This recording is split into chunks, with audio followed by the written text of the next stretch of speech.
Bonjour, je m'appelle Yves Joly, je suis consultant en marketing, donc tout ce qui touche à la stratégie, à la communication, à la vision, la mission, les valeurs de l'entreprise, l'organisation. Je suis formateur dans le domaine du marketing, de la communication, de la vente, de la conduite et du développement des collaboratrices et collaborateurs. Et je suis coach professionnel, j'aide les collaboratrices et les collaborateurs à améliorer leurs compétences et à changer les comportements qui ne sont plus utiles et à acquérir de nouveaux plus adaptés. La communication, ou plutôt la qualité de la communication, est souvent négligée, alors qu'elle est la source de nombreux problèmes, tensions, colère et perte de temps. On ne peut pas ne pas communiquer selon Paul Václavic. Êtes-vous responsable de ce que comprend votre interlocuteur? Si vous avez répondu non, c'est que vous êtes un communicateur hors pair, ou alors que vous laissez à votre interlocuteur le soin d'entrer dans votre tête pour comprendre ce que vous dites. Nous allons parler de la fenêtre de Johari, qui est un modèle employé pour mieux comprendre et former au développement personnel, à la conscience de soi, pour améliorer la communication, les rapports interpersonnels, la dynamique de groupe, le développement des équipes et les rapports entre les groupes. La fenêtre de Johari est souvent utilisée pour enseigner la compréhension de comment les personnes communiquent avec elles-mêmes et avec les autres, comment les individus perçoivent leur place dans le monde. La fenêtre de Johari, un modèle de communication. Et dans ce modèle, il y a moi et les autres. Il y a des choses connues de moi et connues des autres. Et dans ce cas, la communication est claire et compréhensible pour les deux parties. On dit que nous communiquons dans l'arène. Maintenant, vous le savez, il y a parfois des choses que l'on ne veut pas ou ne peut pas dire à notre interlocuteur.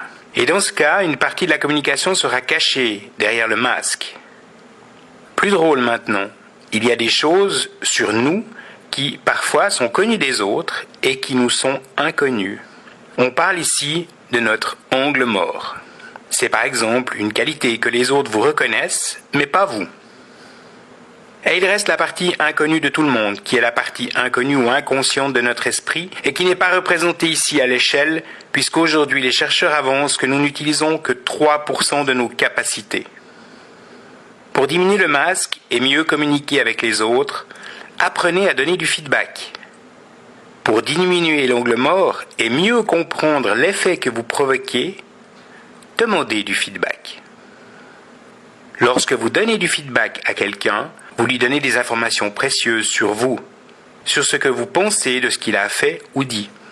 Rappelez-vous que le fait de donner du feedback dans les règles peut apporter beaucoup à celui qui le reçoit, en termes de motivation, de satisfaction. Une partie des personnes n'ont pas la capacité de s'auto-congratuler et ont besoin de recevoir du feedback. Lorsque vous recherchez du feedback chez les autres, vous recevez des informations sur l'effet que vous produisez sur eux. Si vous faites un 360 degrés et que votre chef, vos collègues et vos collaborateurs n'ont pas la même vision que vous, c'est peut-être le moment de vous remettre en question. Si vous faites une présentation devant 20 personnes et que vous recevez 19 feedbacks positifs et un négatif, vous pouvez vous dire que vous avez fait du bon travail et qu'une personne n'était peut-être pas forcément dans un état d'esprit d'ouverture ce jour-là.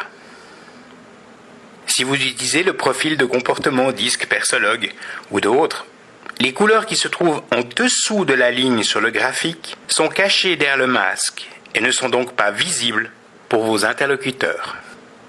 La fenêtre de Johari permet de mieux vous connaître.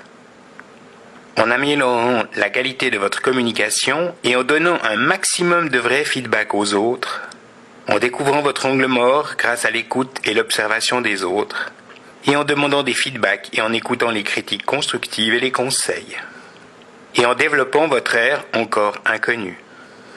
De connaître et d'aider les autres à mieux se connaître en les observant et en les stimulant, en leur donnant des feedbacks réguliers et constructifs, ce qui va augmenter leur motivation et leur confiance en eux, et donc la qualité de leur travail. Pour mieux vous connaître, écoutez les autres et permettez-leur de développer la qualité de leur communication. Vous retrouverez toutes les formations dans le domaine de la communication et dans d'autres domaines sur les sites www.marketingformation.ch, www.pnlformation.ch et www.coachingsuccès.ch. Merci de votre attention.